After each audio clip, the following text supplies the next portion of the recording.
You don't have the trailer.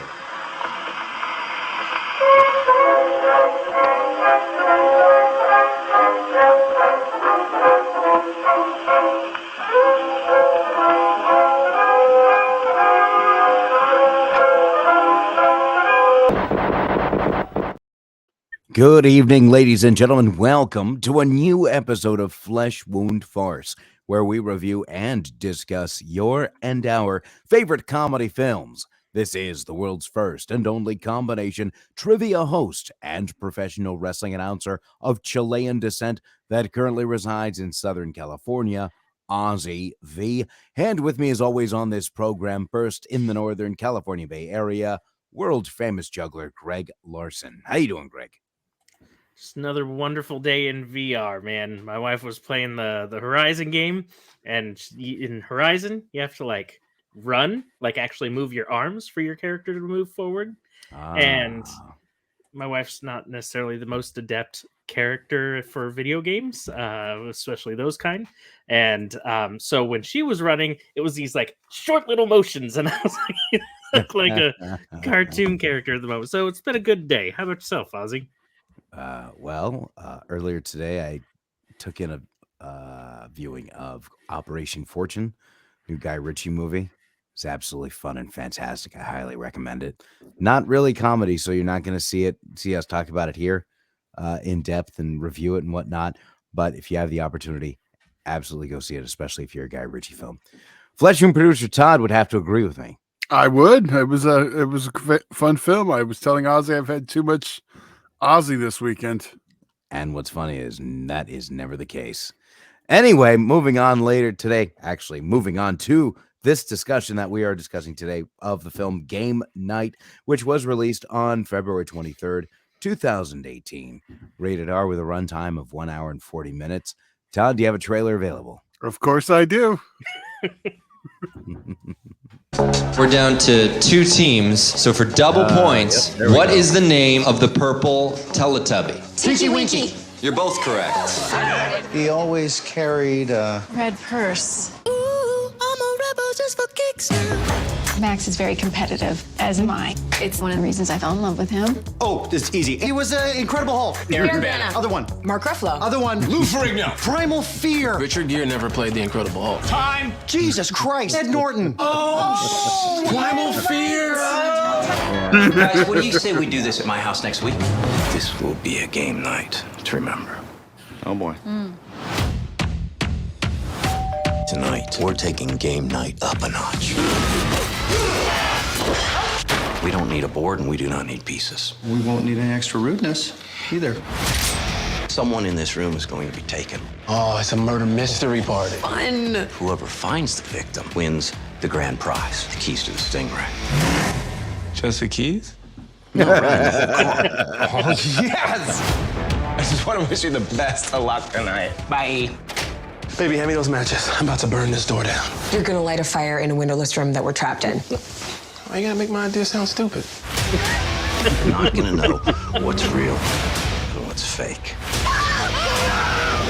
Is this gun real? Oh, no, Andy. Oh, no.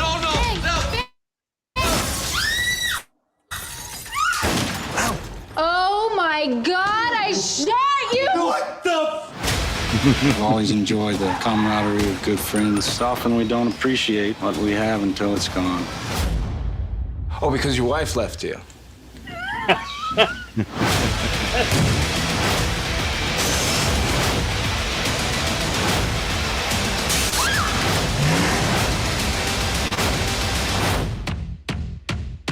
Oh, it's so much worse. Okay. I have one idea. It's so crazy, it just might work. You're gonna crash the car into the plane like Liam Neeson in Taken 3? He did that in Taken 3, huh? You missed it. Thanks, baby. This is instructions on how to remove a bullet. It didn't have rubbing alcohol, so I got you this lovely shard. Good idea. Way to pivot. What is helpful in country living? Oh, that's for later. There's a corn chowder recipe that looks really good. You love corn chowder, I do. huh? Yeah. Let's cheer you Thank out. you.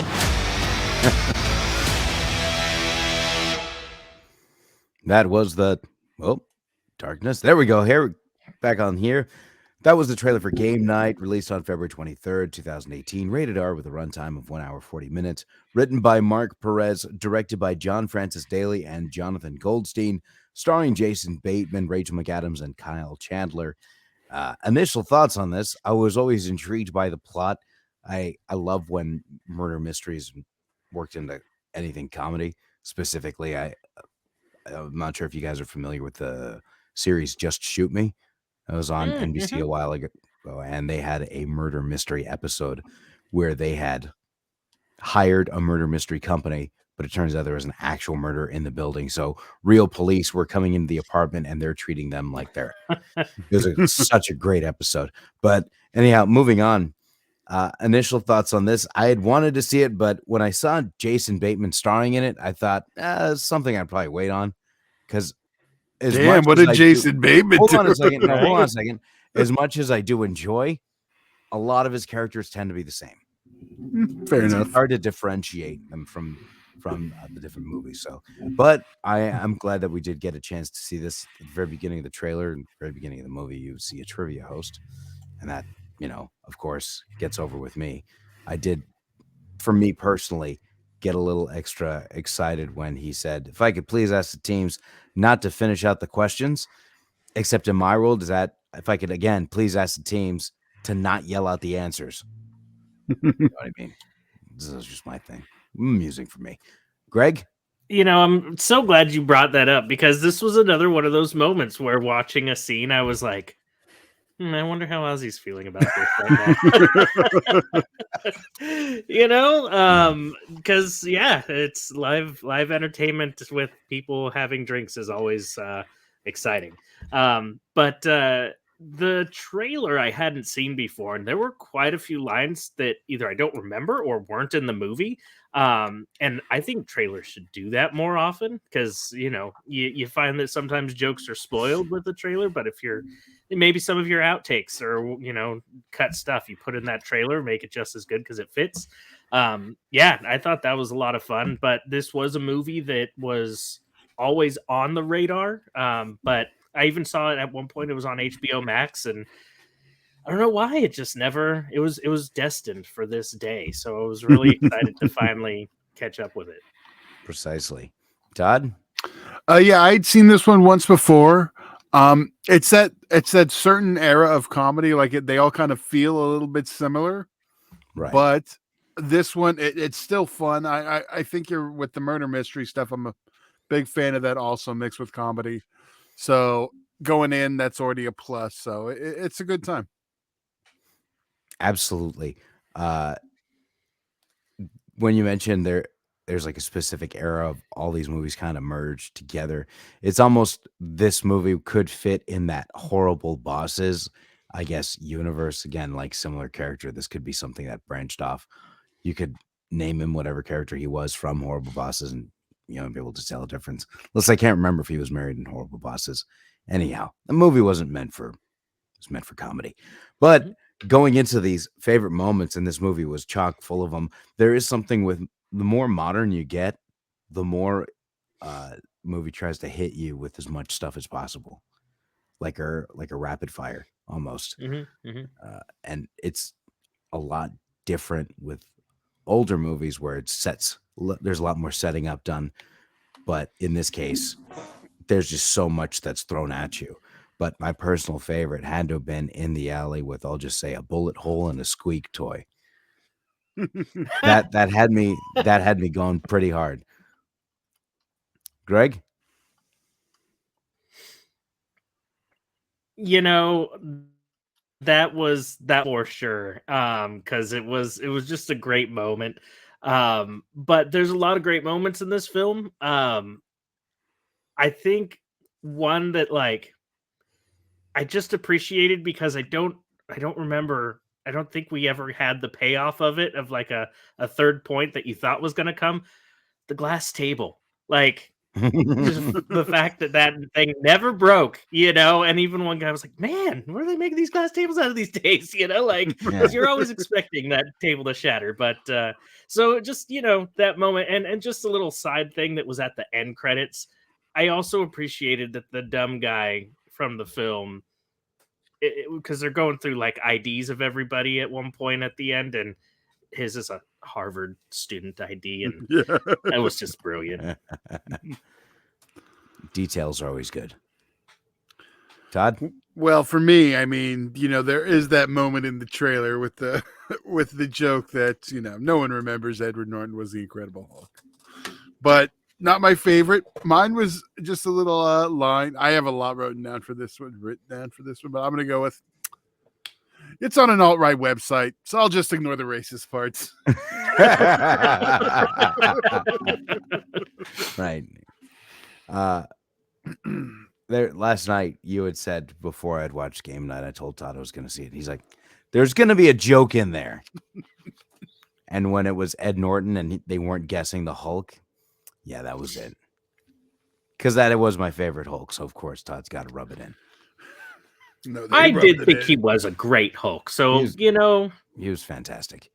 In the world that wouldn't be. In fact, if they started doing some multiverse stuff, I would love to see, a variation of Edward Norton's Hulk in there. That'd be pretty fun. Anyhow, be over.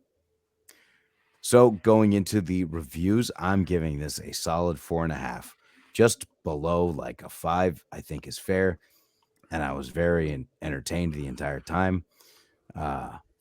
Although it did miss something that would normally mark it like just an automatic 5 for me, or up to that point, but still absolutely fantastic and should be watched. I'm in the same boat with you on this one. I was kind of teetering towards a 5 because I really had a great time. Like if I'm just saying like, did I have a lot of fun? Oh yeah, but if you're trying to separate, some like greatness from, hey, that was a lot of fun, this does stay at that 4.5 level. All right, Todd. I'm slightly below. I'm a 4. Okay. So, but you'd still agree it's a good time. Should be watched by all. It's a 4. Yes, I think that. Just making sure that like we don't upset anybody. That's a 4. This movie sucks. I mean, come on.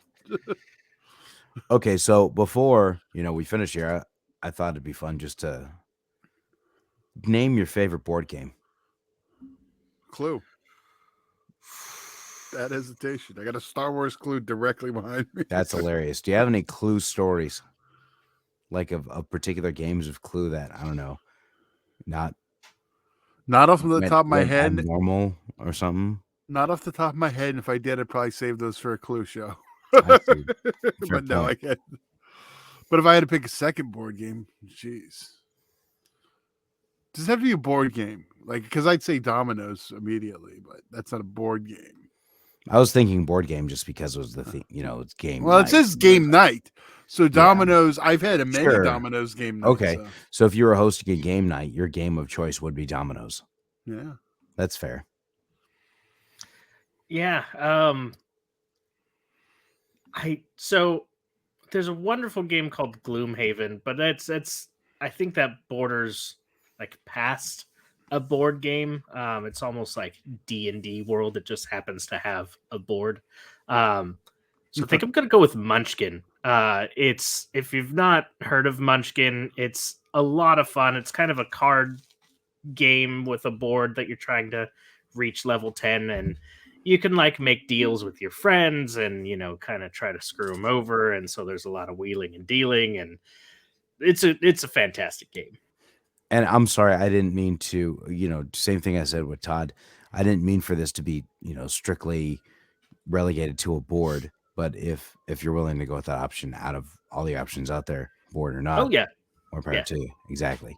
Yeah, now you could have a game night with a D&D style game. Sure.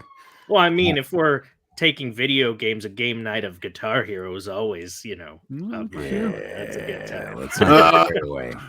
Only analog game nights here. No electronic battleship, just regular.